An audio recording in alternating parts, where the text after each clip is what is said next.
वाला महरूज कत्ल केस में सरपरस्तों पर इल्जाम, मुल्जिमान हिफाजती जमानत पर आजाद, पुलिस तफ्तीश जारी। कराची से खबर शामिल करते चले कि 14 साल लड़की महरूज जो के अपने सगे बाप और चचा की सरपरस्ती में रहती थी, महरूज की मौत का वाकया सामने आया। पुलिस रिपोर्ट के मुताबिक लड़की की मौत के बाद इब्तिदाई तहकीकात में सरपरस्तों पर तशद्दुद और बदसलूकी के इल्जामात लगे। वाकये के बाद इलाके में शदीद गमो गुस्सा पाया जाता है।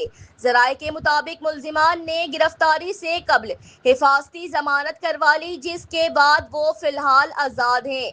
कानूनी माहिरीन का कहना है कि जमानत का मतलब बरियत नहीं होता। केस अभी अदालत में ज़ेरे समाअत है। शहरियों और इंसानी हुकूक की तंजीमों ने इदारों से मुतालबा किया है कि केस की शफाफ और जल्द तफ्तीश की जाए ताकि इंसाफ हो सके। पुलिस का कहना है कि तमाम शवाहिद इकट्ठे किए जा रहे हैं और कानून के मुताबिक कार्रवाई होगी। ये मामला इस वक्त सोशल मीडिया पर भी ज़ेरे बहस है। अस्सलाम वालेकुम, मेरा नाम महविश है। मेरी एक बेटी है मारुश 14 साल और मेरा एक बेटा है अली सारिम। हमारी शादी सन 2010 में हुई थी अहमद नामी लड़के से। वो औरंगी टाउन का रिहायशी है और उसके बाद हमारी डिवोर्स हुई 12 साल बाद सन 2022 में। तो बच्चे वो घर के बाहर से किडनैप करके ले गया था। बच्ची बताती थी कि चाचू मारते हैं, दादी मारती हैं, वो सरगर्मी करते हैं। मैं उनसे ये कहती थी अभी रुक जाओ, मैं कोर्ट जाऊंगी। तो फिर जाहिर सी बात है अभी उनके अंडर में थे तो इसलिए मैं नहीं ले सकी बच्चे। अब एकदम से मुझे खबर मिलती है रमज़ान में। वो रमज़ान में पहले 1 हफ्ते पहले मुझसे मिलने आई है, अपनी खालाओं से मिली है, मुझसे मिली है, हम सबसे मिल के गई है। और उसने ये कंफर्म कर दिया था कि मम्मा मैं चांद रात पे आऊँगी। मेमन फाउंडेशन में मेहंदी का कोर्स कर रही थी वो, और चांद रात को इंशाल्लाह वो पक्का हमारे पास आ जाती। हम लोग उसे वहीं से ले लेते हमेशा के लिए। और ये बात उन लोगों को पता चल गई।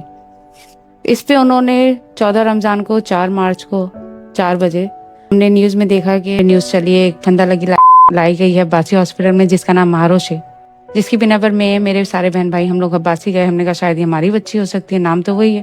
फिर जाके देखा तो मजबूरन वो हमारी ही बच्ची थी, जिसका यकीन मुझे नहीं आ रहा था क्योंकि शहरी में मेरी बात हुई थी उससे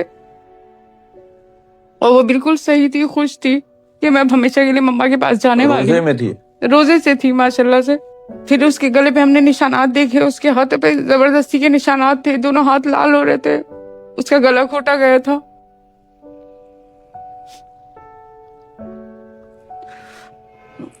फिर मैंने पोस्टमार्टम करवाया 5 तारीख को क्योंकि मुझे पता था ये नहीं है। ब्रैकेट फैन से कौन लटक है। 4.5 फुट की मेरी बच्ची है, 5 फुट पे ब्रैकेट फैन लगा हुआ है, सिर्फ 1 बालिश का फर्क है।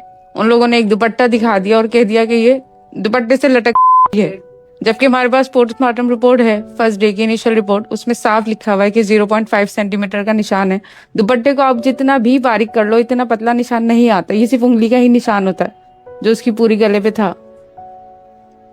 फिर उसके बाद हम इंसाफ मांगने गए, मोमिनाबाद गए, थाने में गए, मगर हमें कहीं इंसाफ नहीं। की वजह क्या हुई? मेडिकल में कुछ आया है?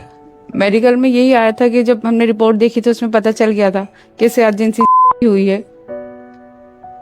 और एक नहीं काफी मरतबा हुई है क्योंकि बहुत पुराने उसमें लिखा हुआ ऑल्टरनेट लिखा हुआ है कि काफी मरतबा उसके साथ हुई है। और किसने की जाहिर सी बात है, बच्ची से स्कूल जाती थी, घर से बाहर जाने की जो इजाजत नहीं थी, वो बुर्का पहनती थी, बापर्दा थी, बाकिरदार थी माशाल्लाह से, और उसे इस बात का पता भी नहीं था कि उसके साथ क्या गलत हो रहा है। वो इस चीज से अनजान थी बिल्कुल। जब घर में ही तहफ्फुज़ देने वाले ऐसे हो जाए सगे रिश्ते, तो फिर बंदा क्या कर सकता है। और बाप वो अपनी अय्याशियों में लगा रहा, सब शराबी पीते हैं सब। मजीद तफसीलात तफ्तीश मुकम्मल होने के बाद सामने आएंगी।